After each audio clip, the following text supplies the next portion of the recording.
Em jogo de apenas um chute a gol, eu vou repetir, tá? Um jogo de futebol, 90 minutos, com um chute a gol. Um chute a gol. Isso é Campeonato Brasileiro? É Campeonato Brasileiro. Vitória e Corinthians, vou repetir. Vitória e Corinthians ficaram no 0-0 no Barradão com um chute a gol. E foi do Vitória o chute a gol, tá? Não foi do Corinthians, não. É, isso aí, ó. Melhor para o rubro-negro baiano, 10º colocado no Brasileirão. O Timão, apesar de invicto com o Fernando Diniz, caiu mais um pouco e agora abre a zona do rebaixamento.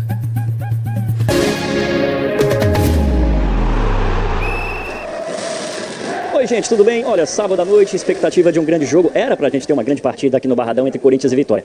Era, porque o que aconteceu aqui, não sei nem de que nome que a gente pode chamar. Um chute ao alvo em 90 minutos, gol que é bom, nada, lances que maltrataram a bola, foram muitos. Primeiro tempo, lógico, o Vitória jogando em casa com o apoio da torcida, foi melhor, teve uma chance com o Kaiser, mas ele estava impedido, e além de estar impedido, ele ainda acabou se machucando e teve que sair do jogo. O Martínez tentou resolver tudo sozinho, por pouco não faz o gol, se não fosse a zaga do Corinthians. Na sobra do mesmo lance, o Ramon parou no Gabriel Paulista. Segundo tempo, mesmo roteiro. O Vitória continuou jogando melhor, mas não conseguia acertar o gol de jeito nenhum. Aliás, conseguiu. Já aos 87 minutos de jogo, o Zé Vitor chutou finalmente ao alvo e o Hugo Souza salvou. Bom, no final 0-0, mas se os torcedores dos dois times quiserem se apegar a um aspecto positivo, é a invencibilidade. O Vitória agora chega a 5 jogos sem perder e o Corinthians, sob o comando de Fernando Diniz, ainda não sabe o que é perder. Tecnicamente, sem dúvida nenhuma, foi a pior partida desde que eu assumi o time, mas tinha uma certa previsibilidade pelo número de jogos sequenciais, pelo tipo de gramado que é aqui e o momento que o Vitória vive, principalmente jogando em casa. O gramado é alto, é seco e não favorece muito o jogo de construção mais rápido. O resultado da partida reflete o que aconteceu no jogo. Apesar de a gente ter falado que não foi um jogo muito vistoso, assim, de ter chances claras, mas em parte de organização, principalmente de criação no primeiro terço, eu vejo a gente numa crescente muito boa. Não teve resultado, mas eu acho que quem viu uma equipe consistente. Eu acho que a palavra seria essa, mas gostei muito do que eu vi, principalmente de conseguir jogar e ter mais a bola de uma equipe que tem a quarta posse de bola e jogadores com muita essa característica de aproximação. Não, você pode chegar o copo meio cheio. Não, eu acho o seguinte, se a gente pega fazer o exercício, não viu o jogo, tá? Vamos supor, não assistir ao jogo, não sei o resultado do jogo, só vou escutar as coletivas. Você imagina um outro jogo, né? Na verdade, o Roger, se você enxergar o copo meio cheio, ele tá certo, né? Porque o Vitória teve muito mais posse de bola do que o Corinthians. O Vitória foi o único time que chutou a bola dentro do gol. Eu vou dizer o nome do herói. É o Zé Vitor. Zé Vitor, parabéns. O herói foi o Zé Souza Vitor que defendeu. Não, o herói foi ele que teve. Foi o único cara no jogo conseguiu acertar o gol. Pô, pelo amor de Deus. O gol é grande, hein? O gol é grande. Pelo amor de Deus. O pior jogo, disparado, o pior jogo que eu vi nos últimos tempos. Eu não sei se isso é bom ou é ruim. Se eu quiser enxergar o copo meio cheio, como o Jair Ventura, eu vou enxergar o copo seguinte, olha, o Vitória tentou construir, o Vitória teve muito mais posse de bola, apesar dos caras precisarem colocar o pé na forma porque eles não conseguem acertar o gol. Isso é você enxergar o copo meio cheio pelo lado do Vitória. Enxergar o copo meio cheio pro lado do Corinthians, sabe o que é? É ver o Hugo Souza dando chutão pra frente, é ver o Gabriel Paulista dando chutão pro lado que tá virado. Isso eu nunca vi nos times comandados pelo Diniz. Nunca vi. Isso é enxergar, porque isso eu acho que é o que você tem que fazer quando você tá muito pressionado, quando o time adversário tá marcando alto e tá bem posicionado pra marcação alta. E se você perder a bola ali, você perde numa área que é a zona do agrião, que é uma área complicadíssima. Você perde e o cara pode fazer o gol. Então, é enxergar o copo meio cheio. Agora, sendo realista, pensa numa partida ruim. Não, pensa. Ó o Soninho, ó, assistindo ao jogo, ó. Eu assistindo ao jogo. Pescava? O quê? Pesquei várias vezes.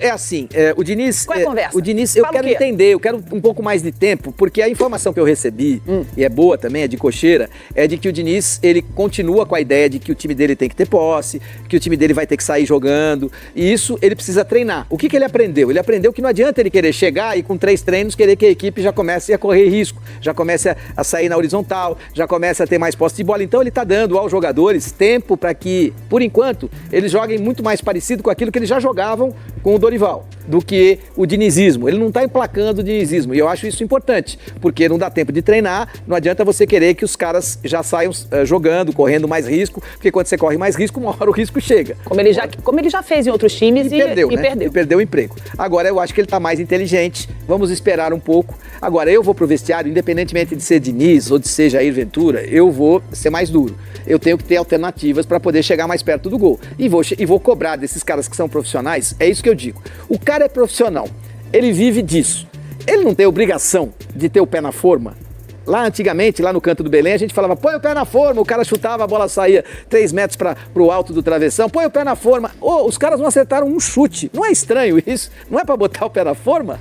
Bom, um lado bom, o Corinthians não leva gol a 4 jogos. Tem alguma coisa boa aí. Você tá enxergando o copo meio cheio? Eu tô igualzinho, eu tô me inspirando em você. Você tem essa coisa, você consegue ver as histórias tanto por um ângulo mais piorzinho e um outro ângulo melhorzinho. Você sempre vê os dois lados da moeda, você sempre traz os dois lados da moeda. Isso é legal, isso é importante. Então assim, vamos lá, Corinthians não toma gol há 4 jogos. Em compensação, é o pior ataque do Campeonato Brasileiro com 8 gols. Sendo que esses 8 gols, né, que o Corinthians fez até agora, só 2 foram de atacante.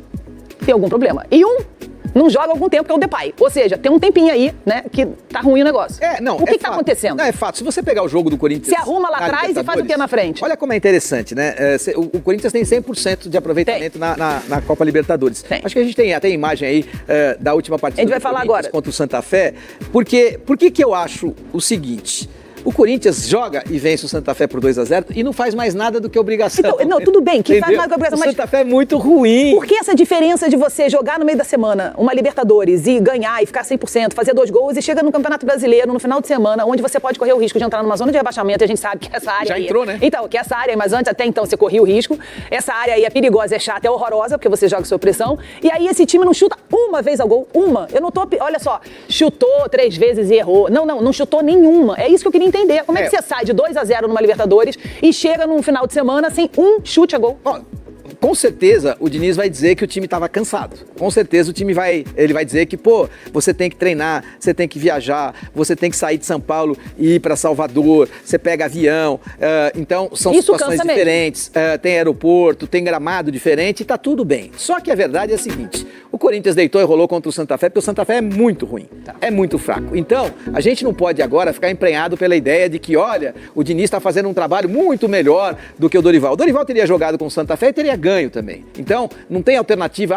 Pera um pouquinho, o time do Corinthians mudou. O time do Corinthians não mudou nada. O time do Corinthians é exatamente o mesmo. A gente não viu absolutamente nada. Tem um pouquinho, tem um quê de mais entrega na primeira partida que o Diniz comandou, isso é verdade. Teve uma intensidade maior e teve a colocação do Kaique, que era um jogador que é jovem, tem 19 anos, e que não era utilizado pelo Dorival e foi uma alternativa do Diniz. Então, isso é um mérito dele. Mas, se a gente for colocar pedra por pedra nesse quebra-cabeças, você vai fechar o quebra-cabeças com 90% daquilo que o Dorival já fazia no time do Corinthians. É que o Santa Fé é muito mais fraco do que o time do Vitória. E essa é a realidade do futebol sul-americano hoje. As grandes equipes brasileiras, por isso que a gente tem que ficar com muito cuidado, as grandes equipes brasileiras são muito maiores, muito melhores, porque tem um orçamento muito maior do que 90% das equipes. Se você pegar 5 equipes brasileiras de maior orçamento, elas têm maior orçamento do que todas sul-americanas, incluindo o River Plate, incluindo o Boca Juniors, incluindo o Peñarol. São os grandes times, né? Se você pegar 10 equipes brasileiras, elas têm maior orçamento que toda a América do Sul, Glenda. Pega 10 equipes brasileiras, elas têm maior orçamento que todas as equipes da América do Sul. Essa é a realidade do futebol brasileiro hoje. Por isso você tem a obrigação de ganhar. Por isso que eu fico incomodado quando vai uma equipe brasileira jogar a Sul-Americana e não é campeã. Eu acho um absurdo. Você tem que ser campeão. Você tá jogando contra time que paga $5 mil pro cara por mês, pro jogador. Sabe quanto é $5 mil? Flamengo e Lanús. Você pega, o Lanús ainda é bom. Você vai pegar equipe que o cara ganha $5 mil, ganha R$25 mil. O seu jogador que ganha menos ganha 200 mil. Então é uma desproporção muito grande. Eu acho que a gente tem que ser mais aplicado nessa história e tem que cobrar mais os jogadores. De novo, essa ideia de ficar paparicando o jogador, essa ideia de falar, olha, se você vai pra coletiva, eu quero compartilhar isso com você, me ajuda aí. Eu quero compartilhar. Você vai pra coletiva e não pode entregar o cara que não treinou durante a semana, que chegou e quis ficar na academia porque estava cansado, porque deve ter ido dormir 3, 4 da manhã. E aí não pode treinar. Você vai, mas o cara se treinar muito, ele passa do ponto e aí ele se lesiona. Mas por que ele se lesiona? Por que ele não faz reforço muscular nesse período que ele não está treinando com o treinador? Por que você não tem um preparador físico para todo mundo e fala aqui é o seguinte, durante 4 dias na semana, todo mundo vai ficar o dia inteiro no CT, porque vai treinar com o treinador a primeira parte, vai almoçar, vai descansar, porque tem hotelaria no CT do Corinthians, tem hotelaria no CT do Palmeiras, tem hotelaria no CT do São Paulo, você vai treinar e vai descansar 2 horinhas depois do almoço e vai voltar e fazer reforço muscular à tarde. Não dá para fazer isso, não? Não dá? Pô, os caras ganham 2 milhões de reais por mês, 1,5 milhão de reais por mês. Por que o cara tem que chegar no clube às 9 da manhã e ir embora às 2 da tarde? Mas é um sonho de consumo esse tipo de trabalho, não é?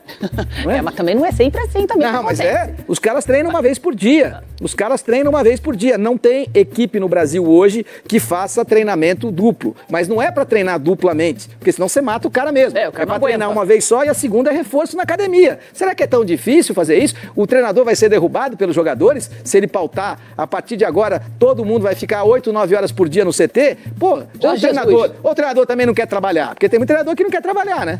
Bom, eu só sei de uma coisa. É inacreditável, inaceitável, 90 minutos num jogo de Campeonato Brasileiro, um time como o Corinthians não ter nenhum chute a gol. Isso me impressionou. Olha que eu não sou de ficar impressionada, ficar reclamando e nada não, hein? Mas isso me impressionou. Fiel, Marcelo Paz é em busca de solução, né, pro elenco do Corinthians, que praticamente não se movimentou na última janela de transferências, tá negociando e se movimentando aí com 3 novos reforços para essa janela de meio do ano, né? Corinthians busca aí novos reforços aí, também de acordo com pedidos do Fernando Diniz.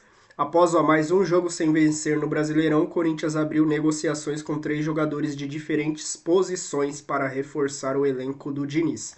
Sob o comando do treinador, o Corinthians soma 4 jogos disputados, sendo 2 vitórias na Copa Libertadores e 2 empates no Brasileirão. Atualmente o Timão se encontra na zona de rebaixamento, somando apenas 12 pontos conquistados e ocupando a 17ª posição.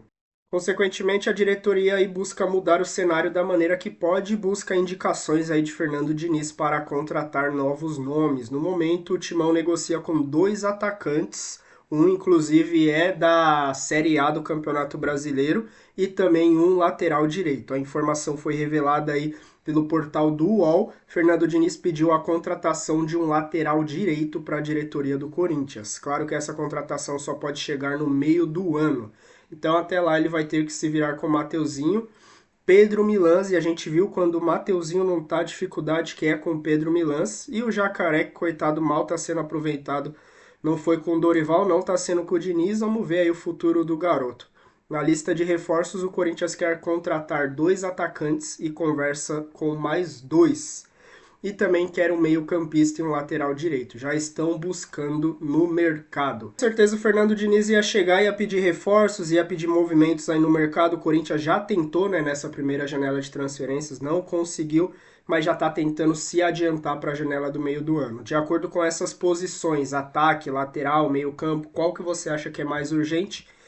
Concorda com as palavras de Elias Júnior aí sobre o Corinthians? Acredita que, dando tempo, Fernando Diniz vai conseguir colocar o seu estilo de jogo, vai melhorar esse time do Corinthians? Está tentando também olhar com o copo meio cheio? Comenta aí, se inscreva no canal, fortaleça com o like de sempre. Eu sou o Lu, até o próximo vídeo. Valeu, fiel!